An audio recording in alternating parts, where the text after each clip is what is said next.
जय श्री कृष्ण। आज मैं अपनी पूरी फैमिली के साथ सीतापुर में एक बहुत ही प्राचीन धाम के दर्शन करने जा रही हूँ, जिसका नाम है नैमिषारण्य।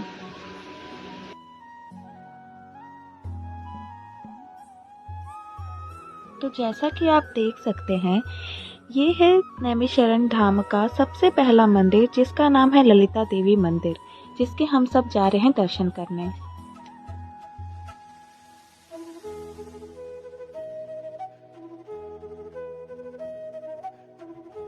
मंदिर में दर्शन करने के बाद यहीं पर स्थित एक प्राचीन कुंड है। यहीं पर हजारों ऋषि मुनियों ने तपस्या की थी, जिसके फलस्वरूप नारायण ने अपना चक्र गिराया और यहाँ पर कुंड की स्थापना हो गई। फिर थोड़ी दूर जाने पर वेद व्यास जी की गद्दी के दर्शन किए। यहाँ पर बहुत ही शांति थी, जिसकी वजह से हमें बहुत ही सुकून मिला, इसीलिए हमने यहाँ थोड़े समय बिताए।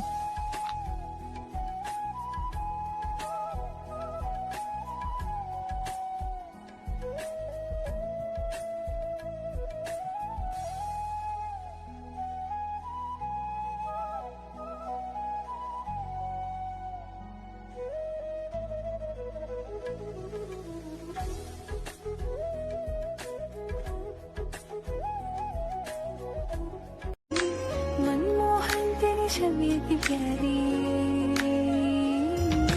मंदिर में सजे बिहारी, मनमोहन तेरी छवि की प्यारी।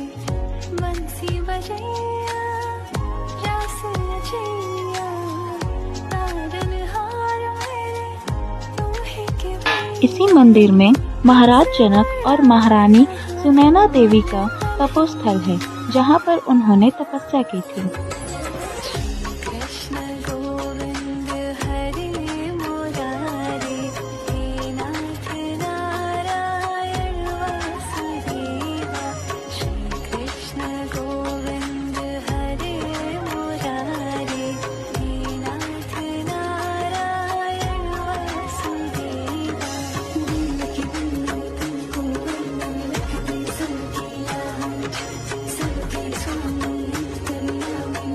इसी मंदिर में हम थोड़ा आगे गए तो वहाँ हमें श्रीमद् भगवत कथा स्थल दिखा। हमने वहाँ के दर्शन पूजन किए, फिर आगे को बढ़े।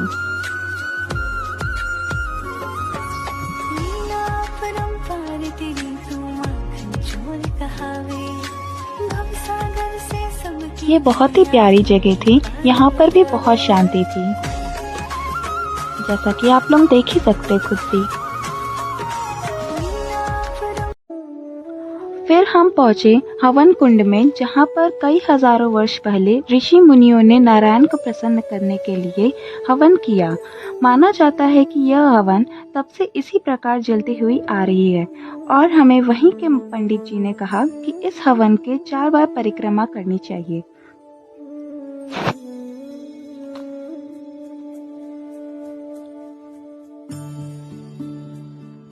थोड़ी दूरी चलने पर वहाँ पर स्थित खाटू श्याम जी का बहुत ही बड़ा और सुंदर मंदिर है।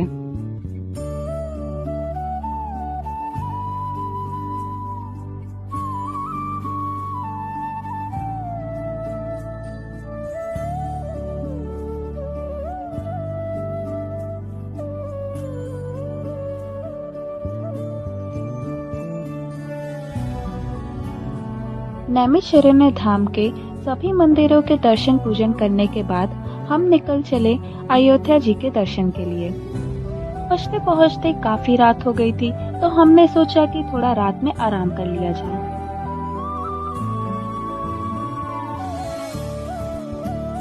और सुबह होते ही हम निकल गए श्री राम मंदिर के दर्शन करने के लिए।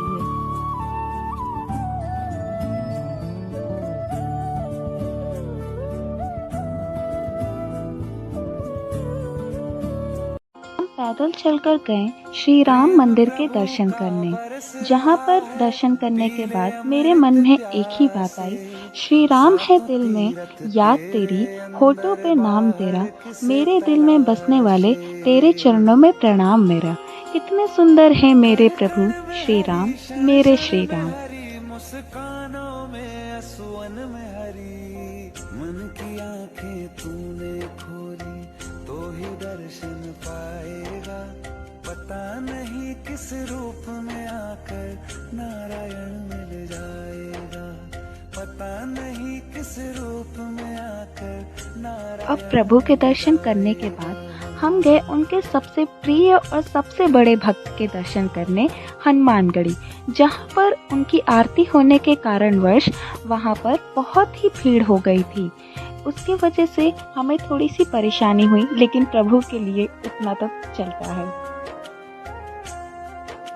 नियति भेद नहीं करती, जो लेती है वो देती है, जो बोएगा वो काटेगा, ये जग कर्मों की खेती है।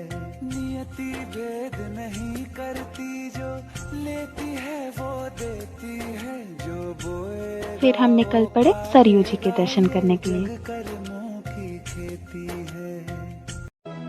सरयू जी के दर्शन करने के बाद हम निकल गए अपने घर की ओर।